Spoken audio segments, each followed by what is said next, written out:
Olá, boas-vindas à videoaula Simplifica a Produção. Eu sou a Paloma Rodrigues e eu vou falar um pouquinho de produção cultural com vocês.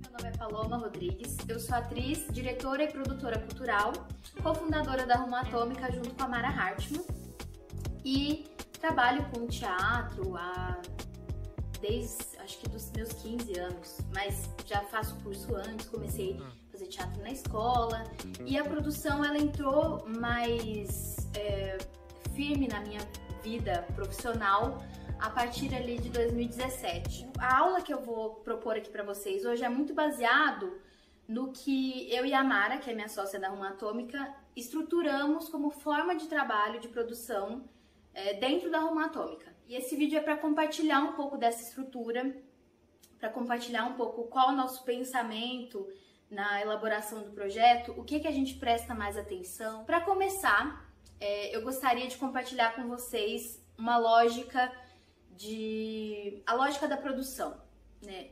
Partindo do ponto de que a minha formação ela é teatral e que eu sou uma atriz, a minha formação é na atuação. Para quem é ator vai entender com mais facilidade também. Existe um método que é o do Stanislavski, que ele criou esse método e a gente usa quase que como uma bíblia, assim. É um método de trabalho, né? E aí, por mais que você estude esse método, leia vários livros, leia pessoas que leram o método e deixou ele mais sintético possível, por mais que você entenda aquilo na teoria, na prática é outra coisa. Se você não pratica atuação, é grande chance de você não ter uma qualidade de atuação tão boa. Na produção é a mesma coisa.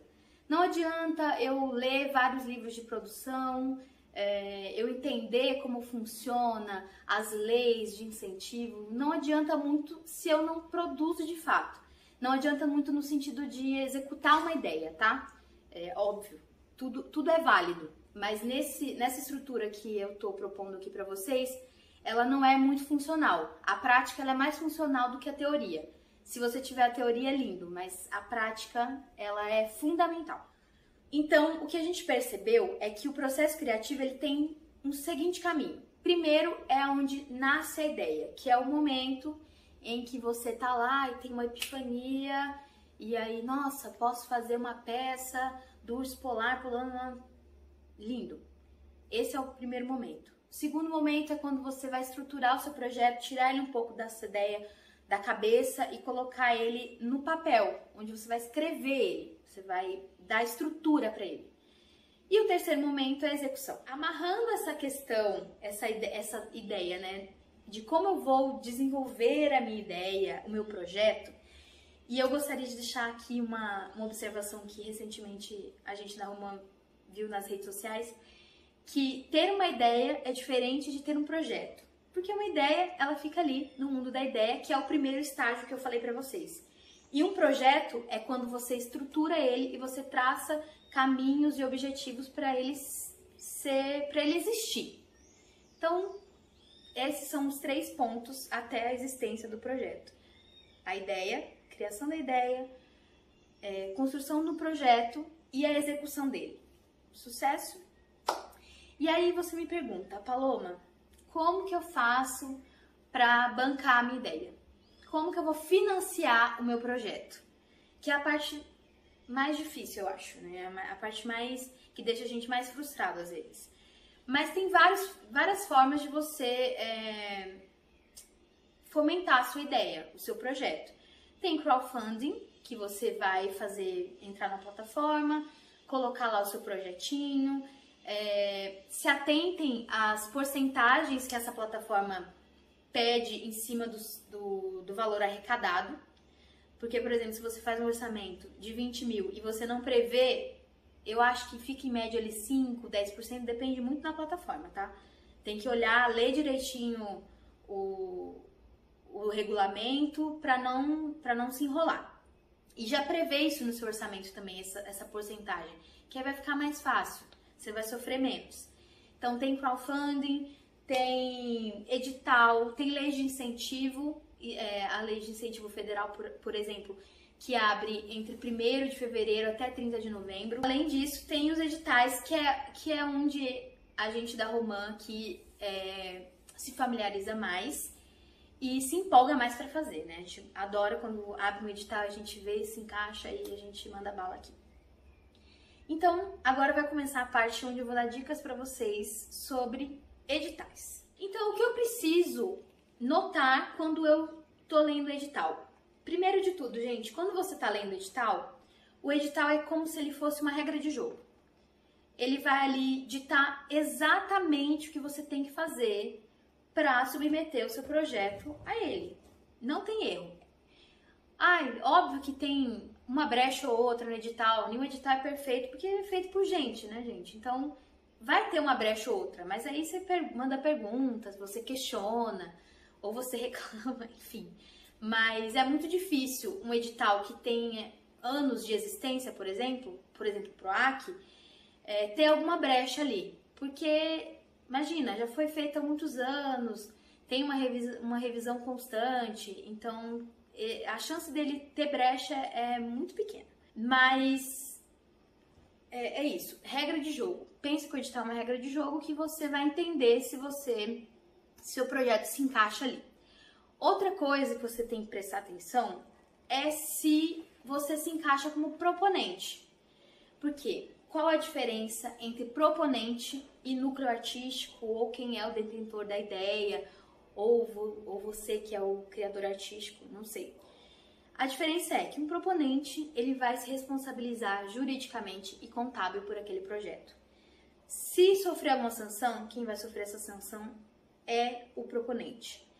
Se rolar algum processo, algum artista olhou e vamos supor que viu e achou que você plagiou ele vai processar quem é o representante do projeto, juridicamente, que é o proponente nesse caso.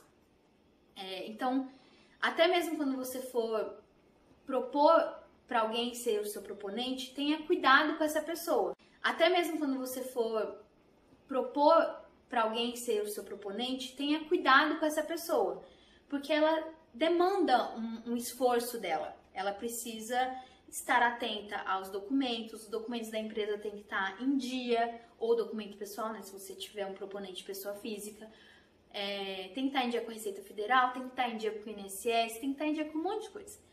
Então, tenha esse cuidado com quem você chama para ser seu proponente, ou se você é o proponente, tenha esse cuidado com as suas questões jurídicas e contábil da sua empresa.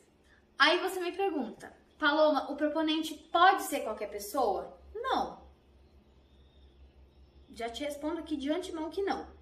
Se eu estou fazendo um projeto que ele envolve a área da cultura, o meu proponente, nada mais justo, né, que a empresa esteja vinculada a ações dentro da cultura. Assim como se eu for fazer um projeto para licitação de engenharia, não dá para eu ter uma empresa que não trabalha com engenharia, ou que não tenha um histórico naquilo, que não tenha um clipe, que não tenha um currículo. Então, não dá para o proponente ser qualquer pessoa, ter apenas um CNPJ.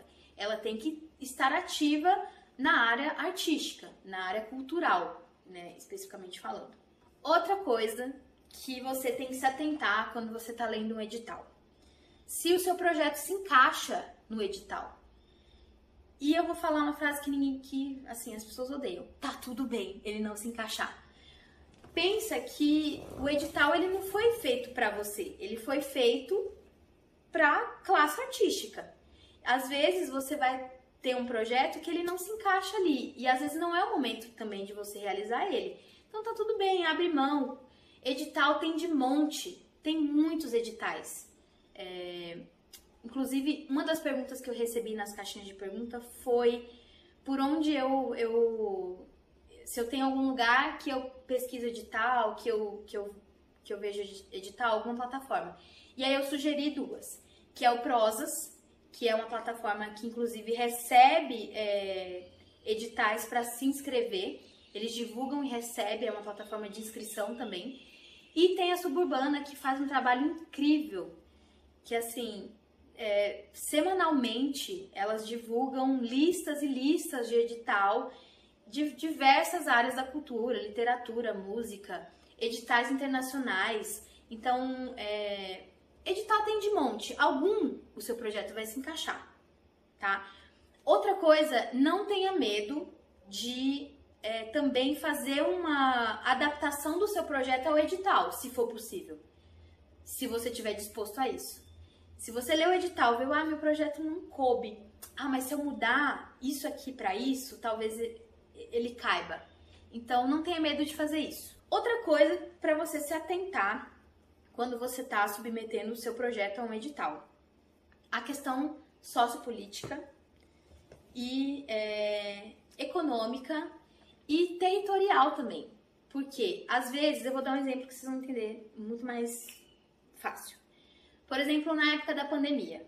Na época da pandemia, eclodiu muitos projetos falando daquele momento que a gente estava passando, né? Tinha projeto à torta à direita falando daquela angústia que a gente estava passando quanto artista, falando de como que é estar isolado, de como que, nossa, esse movimento de voltar para dentro, né? Então tinha muito projeto falando sobre isso. E a gente ficou muito tempo martelando nesse tema. E muitos projetos funcionaram muito bem nesse período. De uns meses pra cá, acho que no começo desse ano pra cá, Paloma, eu já não faria mais projetos voltados a esse tema. Porque as pessoas não aguentam mais falar sobre a pandemia. Agora é outro movimento que a gente está fazendo socialmente, emocionalmente. Então, ter esse tino para sacar o momento certo, que se o seu tema encaixa com aquilo, se o edital pede algum tema específico, é fundamental. Então, tem esse tino. Sempre liga esse alerta na sua cabeça. É bom eu falar desse tema agora? Funciona eu falar desse tema agora? Inclusive, quando você for justificar, se ele estiver casando, é perfeito. Porque você vai estar falando exatamente daquilo que está na contemporaneidade daquele momento. A questão regional também é uma brecha muito boa para a gente aproveitar quanto artista. Porque às vezes tem coisas que estão acontecendo na regionalidade, numa cidade ali muito específica, e que está alheio ao estado, por exemplo. Então, vou dar um exemplo de um dos projetos que a gente já fez na Rumã, que é um livro que a Mara publicou, que chama Marias 12 Flores, que ele fala do Juqueri, que é um hospital psiquiátrico que foi desativado esse ano. E está muito latente na cidade essa questão. Tem muitos projetos brotando acerca desse tema, porque regionalmente esse tema está aquecido. Então, se atente a isso. Para fechar essa questão do edital, o que eu preciso me atentar? O que é bom eu fazer? Ler vários editais, porque aí você desenvolve esse tino em leitura e em sacar o que cada edital está pedindo. O que a gente faz também internamente? Às vezes a gente lê o edital e já vai direto para a plataforma para fazer um documento em Word e coloca lá tudo que precisa e faz num documento mesmo para não perder informação, porque às vezes, como é uma plataforma online, pode perder, você salva, mas não salva, e depois você perdeu tudo que você escreveu. Então não escreve direto na plataforma. Faz um documentozinho em Word e tá tudo resolvido. Outra coisa, faça uma pastinha com toda a documentação necessária do proponente. Outra pastinha com a documentação, com anexos que o edital pede. Porque tem edital que pede anexos para a equipe principal, né, o núcleo criativo, assinar. Então, se atente nessas questões, nesses documentos. Faça essa lista de documentos que o edital e a plataforma pedem e exigem como obrigatórios para inscrição. Outra coisa que a gente faz aqui internamente é fazer um forms pedindo os documentos de quem a gente já tem certo envolvido no projeto. E aí é documento que serve também para a gente fazer a contratação depois, caso for selecionado. CPF, RG, nome completo, nome artístico, função, mini currículo, foto em boa qualidade, CNPJ e razão social, se a pessoa tiver algum representante jurídico, endereço. Essas informações são meio básicas para depois você também não precisar pedir de novo. E caso em algum anexo peça, você já tenha, e aí você só manda para a pessoa assinar e te mandar de volta. Outra dica, gente, presta atenção, em algumas plataformas tem limite de caracteres, então vai lá, coloca palavras aleatórias e veja o quanto de caracteres precisa para você não fazer trabalho dobrado. Né? Isso no caso da escrita daquele Word que eu falei. Outra coisa na elaboração do projeto, em submeter em edital, principalmente edital público, se atente nas questões de contrapartida social. Veja o que é obrigatório e veja o que é possível fazer, mesmo que não for obrigatório. Aí você me pergunta, Paloma, eu posso cotar no meu orçamento a contrapartida? Pode e deve. Não significa que você tem que dar alguma gratuidade, por exemplo, ingresso ou numa oficina, que você tem que trabalhar de graça. É outro tipo de devolutiva social que você está fazendo, certo?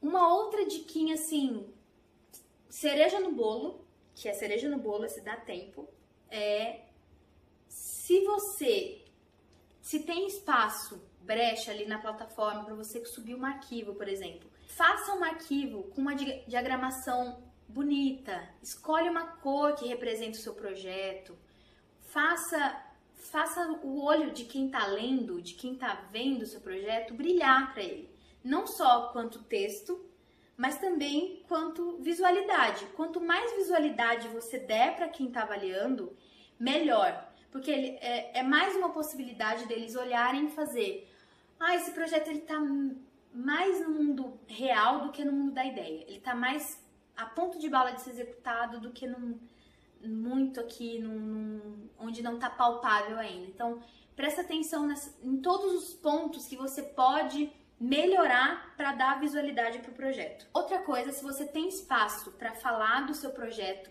de anexar um vídeo e que você possa falar mesmo, olhar como se você estivesse olhando no olho de quem vai patrocinar o seu projeto, para quem vai aprovar o seu projeto, faça. Nem que seja assim um vídeo de 1 minuto, bem rapidinho, se apresentando e falando sobre o seu projeto. Isso faz toda a diferença. E para fechar essa videoaula que eu trouxe aqui para vocês, é muito triste porque eu gostaria de falar 1 milhão de coisas, só que é pouquíssimo tempo. Eu trouxe um último momento para trazer dicas para vocês, que são coisas que parecem óbvias, mas não são. Uma das coisas interprete bem o edital e os enunciados. Não adianta vocês quererem escrever um projeto de produção de uma peça, por exemplo, num edital de circulação. Não tem cabimento. Então preste atenção no que o edital pede mesmo. Outra coisa é acreditar no potencial da sua ideia. Não desmereça o que você está criando.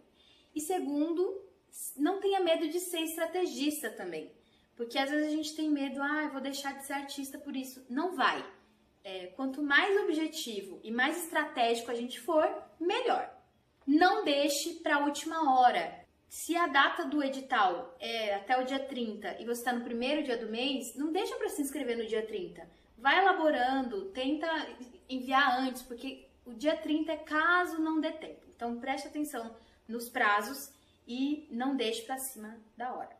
Quando você for elaborar um projeto, não proponha aquilo que você não pode cumprir, que você não vai conseguir cumprir. Tome muito cuidado com isso, quando você for pensar nas suas ações. Outra coisa, se você for contemplado, volta lá no que você mandou, pega o projeto que você enviou, releia para você se lembrar do que você propôs, para você cumprir exatamente com aquilo que você propôs. Sempre que necessário, leia, releia o edital. Sempre. Quando você estiver escrevendo, quando você ainda está no período ali de avaliação, se você for contemplado, se você foi convocado, porque tem várias fases também. Então, tenha dúvida, volta no edital sempre e releia, para você não se perder e não perder nenhuma informação. Não deixa para fazer depois do seu projeto. Pensa na questão do prazo e não deixa, eu vou escrever ele no ano que vem.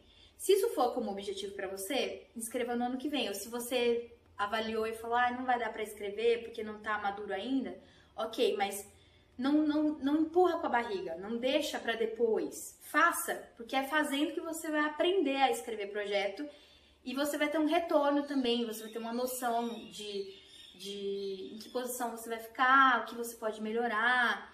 Enfim, não deixe de fazer. Uma coisa super importante é ser honesto com você mesmo e ser honesto com o seu projeto. Sempre fique com o pé no chão com o seu projeto. Sempre seja claro, não dá pra fazer isso, dá pra fazer isso, não consigo com tanto de dinheiro, consigo com isso aqui. Não se martirize por algumas coisas. Não dá pra fazer, não dá. Dá pra fazer, faça. É muito simples. Não tenha medo da burocracia. Ela existe a partir do momento que você se tornou maior de idade, você vai lidar com burocracia. Você vai ter que ir no banco abrir uma conta, você vai assinar um contrato, você vai ter que ir na Receita em algum momento, você tem que fazer imposto de renda em algum momento da sua vida. Então, a burocracia, ela está em volta de tudo e principalmente de um edital. Ele é burocrático. Aceita a burocracia e vai firme e forte que vai dar certo. Seja curioso. Se você não sabe alguma informação, se você tem dúvida, sempre pergunte para alguém. Ou pesquisa na internet, porque graças a alguém, a Deus, a gente tem Google. Então, joga na internet ou manda mensagem para o amigo ou manda mensagem para a plataforma que está produzindo o edital, para quem está propondo o edital. Então, tem esse espaço de diálogo, então tem dúvida, sana essa dúvida, não fique com dúvida. Mais uma coisa tome cuidado com essa ideia de projeto da minha vida.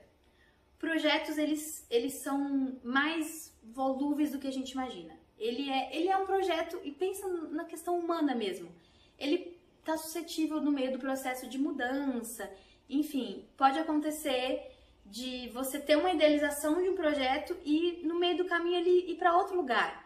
Então toma muito cuidado com essa questão de é o meu projeto da vida, e para não ficar uma coisa tensa também no meio do processo. Depois que você finalizou o seu projeto, a construção do seu projeto, da escrita, eu indico para você dar na mão de alguém que você confia para ler o seu projeto e ver se está claro, alguém que está alheio da sua ideia. Para ela ler e ver se está claro, te dar um retorno para você saber também se você está sendo objetivo com o que você está propondo. Outra coisa é cuidado com o volume de informação nos textos.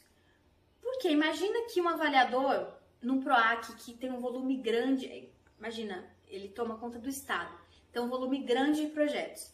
Imagina para o avaliador ler 3 páginas de texto, sendo que poderia ser resumido em 2 parágrafos. Se você tem um texto muito extenso dentro do seu projeto, assim, lê, relê e vê se realmente é necessário que esse texto seja muito extenso quanto você está propondo. A última dica pense com a cabeça do avaliador quando você está elaborando o seu projeto. Porque ele pensa que quando quem está lendo, ele tem que ler o seu projeto. E a única coisa que vai faltar é dinheiro. A única coisa que falta é verba para esse projeto acontecer. Ele tá assim, na porta, é só botar o pé para fora. Então, tem essa preocupação com o seu projeto, dele tá tão afinado a ponto da pessoa ler e ela entender ele e ver que ele só precisa de verba. Então, pessoal, é isso. Eu espero que vocês tenham gostado, que vocês consigam absorver esse mundaréu de coisas que eu falei aqui. Se inscreva no nosso canal aqui do YouTube, Rumatômica. Siga nas redes sociais, @Rumatômica. Me siga nas redes sociais, @paloma__rodrigues. E é isso. Qualquer coisa, manda inbox pra gente ou comenta aqui embaixo do vídeo. E aí, se possível, eu conseguir responder. Se surgir alguma outra dúvida eu conseguir responder, eu respondo com todo amor e carinho. É isso. Espero que vocês tenham gostado e espero que vocês sejam inspirados por esse vídeo sobre projeto cultural.